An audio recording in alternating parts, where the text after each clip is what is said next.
So we basically just gotta wash the rice. We gotta first put oil in here in the sofrito, and also we fry the salt before we put the water in. So the water goes in, rice goes in, bean goes in, and then everything goes in after like about 15-20 minutes. So it's all a different process.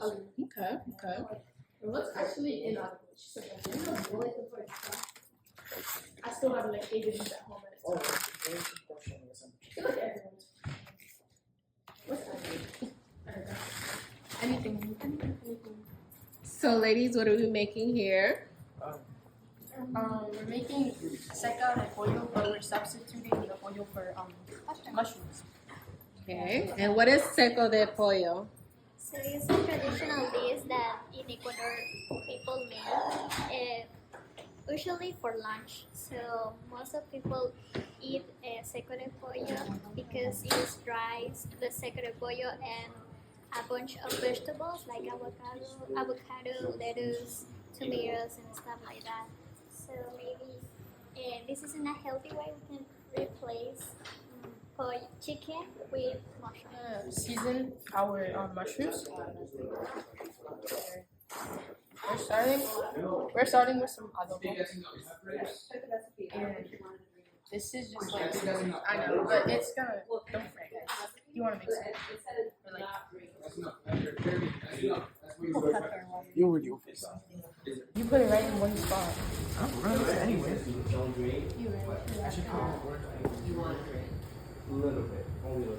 You could also add the seasoning to the sofrito. No, that's not good. This one?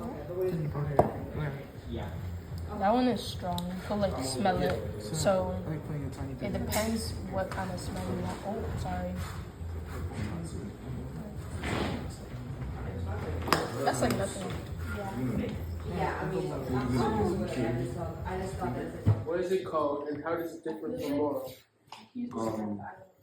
So how my family makes moro, what they do is they don't add like any type of meat. They make it the same way.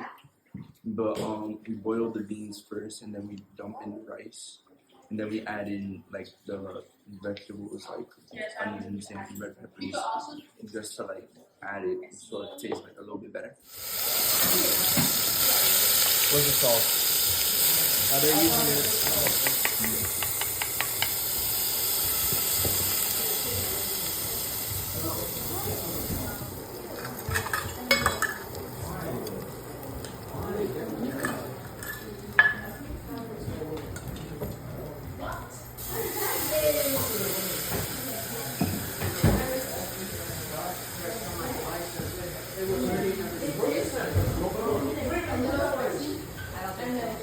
Oh yeah, right there. Or maybe I have that one.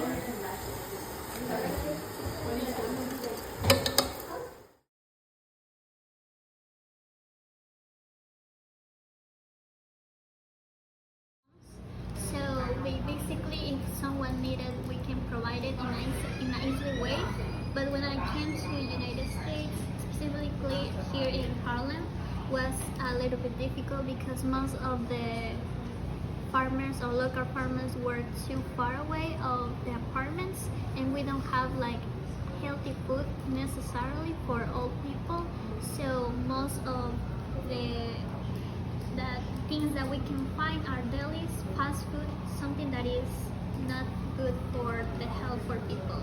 So it's a little bit like badly to face that situation. Healthy food in the grocery store being too expensive. So like let's say like the people in the community work minimum wage. Like they don't have enough money since the rent is going higher and higher in New York with the apartments. So they turn to fast foods and like unhealthy foods in the deli or in like fast food restaurants. Food justice is giving power to the people to buy their own fresh foods and for them to give those people like reliable sources of like getting like fresh foods on fast food. And it's different from food insecurity because food insecurity is the sense of not being able to like, let's say meat needs ends and be able to buy like fresh food that's like good for you and your family, like you don't have enough money or you have too much things to do at home. So it's a huge difference because at least one is a solution to the other. But when there's more food, there's more focus, and there's more. They tend to participate more in school and more. Yeah, to pay attention. Empowerment program called Insecure, where I would gather up a group of young people, and so we could just talk about the dangers of like food insecurity in our neighborhoods. And like once every week, we would start like have a little food pantry, and we would just sell like fresh organic fruits and vegetables. Some steps that students can take to advocate for food justice, I'd say in our local government is taken to the city council, basically like have them make PSAs or just like basically give them the power to pass more like let's say sanitation grade checks for fresh fruit and basically allow people that run delis to sell more fresh things because since the majority of stores in New York are delis and bodegas, we do need like access to these fresh foods there. And I guess if we were to take this nationally, we could also just say for like the rest of America because just not here, a lot of places really suffer from like food deserts and stuff like that. So they don't have fresh food there. So like same thing here, PSAs and all that. That everyone has like sufficient access, and once that's done, we can start implementing more like diversity and like the palettes of like what people are eating, and to like kind of see what might be like wanted from the community. You could like analyze the demographics of like populations living there, and once you kind of understand what type of people are living there and what lifestyles they lead, you can then start implementing like delicacies or like certain herbs or just spices that they may not be able to get. And yeah, and you can just push those into like soup kitchens, pantries, and markets, and in like local stores at like fair pricing. Healthy eating habits. We could give out free samples of nutritional food to the locals that are willing to try, some healthier options. It could be it could be any salad, any drinks of their choice, and we could do it daily, or it could be daily or an everyday thing, or we could do it sometime. We could also hold events to like explain why having more healthy options is important, and why we should maintain a healthy balance in our bodies and in our everyday lives. And also we could sell this healthy produce so it could benefit us and the whole community with fair and low prices that will also benefit low-income families that are in need. It could be any farmer's market instead of a regular grocery store and supermarket, since nowadays everything's expensive. You see, on every Wednesday, so we have a little farmer's market right outside of our organization. From 10:30 to 6:30, we sell fruits, vegetables, produce, all organic, all fresh. It comes from upstate New Jersey, wherever it's good. Also, every Wednesday afternoon, some of us are in the kitchen and we make healthy green salads, usually with dressing and stuff, and we give it out to all the citizens of Hamilton Heights. So on Wednesdays, we go around the communities. We survey any delis, bodegas, or like supermarkets, or just anywhere that sells like food, and we kind of like just see what is like available to the community at what prices and like the freshness rates, and we get the opportunity to like gain a better understanding of like the food system, especially in Harlem. And yeah.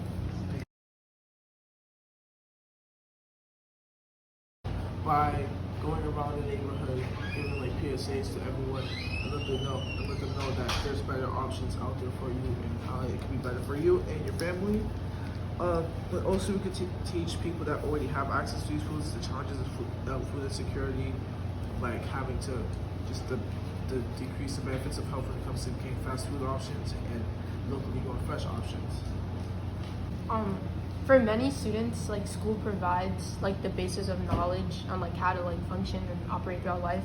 So if you implement like healthy nutritional like skills to like young kids, that's something they're gonna take on with them into like later life and adulthood. And also for like many kids, school like provides 2 out of the 3 meals they should be eating in a day. So if we're like feeding kids healthy 2 out of 3 healthy meals, then like it's more like you're just bettering their like overall mental health and like physical health. And yeah. I remember during the pandemic, my dad recently lost his job, so there was no income. So unfortunately, we couldn't afford nutritious foods. But fortunately, there were organizations such as Brotherhood Sisters and other outside organizations in Harlem that really helped to provide me and my family all with nutritious foods, all for free. And I feel like doing that type of work really helps low-income families to receive the nutritious foods they need.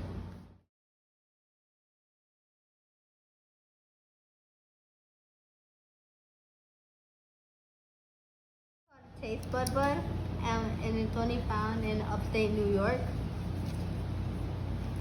And it comes from the taste bud tree. Okay, so our plant heightens taste. So you would eat it before like eating what you're actually trying to eat. So it like makes the flavor a lot stronger. And the reason that we primarily use this is because a lot of people after COVID were affected their taste buds. So when you eat the taste bud, it'll help you like regain that type of flavor that of your favorite foods you may not be able to enjoy anymore.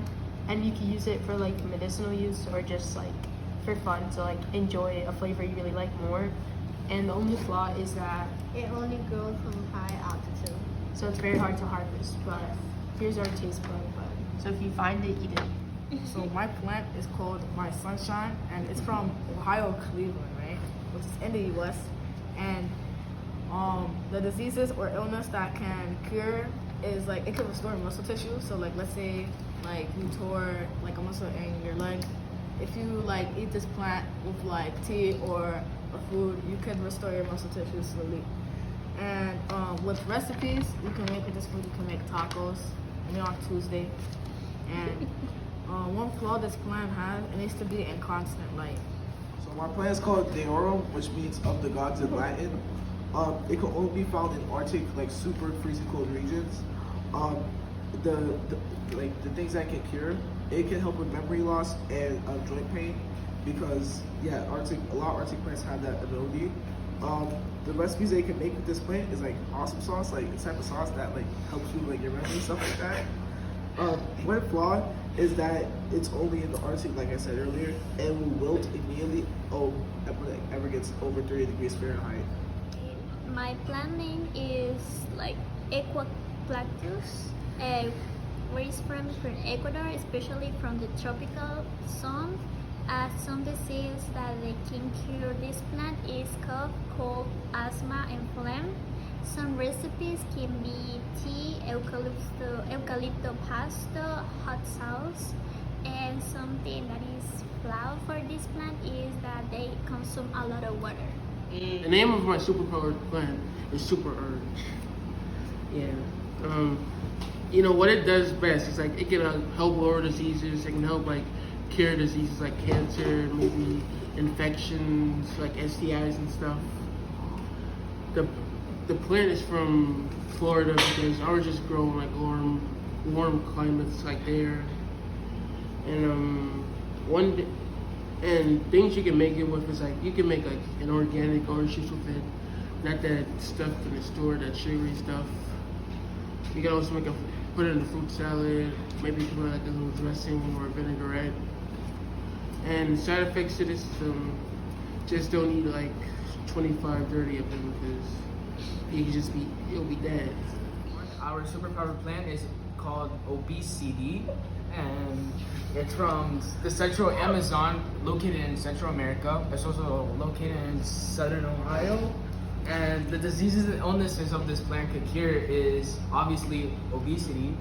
The reason why is because America has an obesity problem, and also they like fast food, so yeah. Yeah, because they don't have access to healthier options. They don't have as often. And it can also help improve insulin production for those who have diabetes.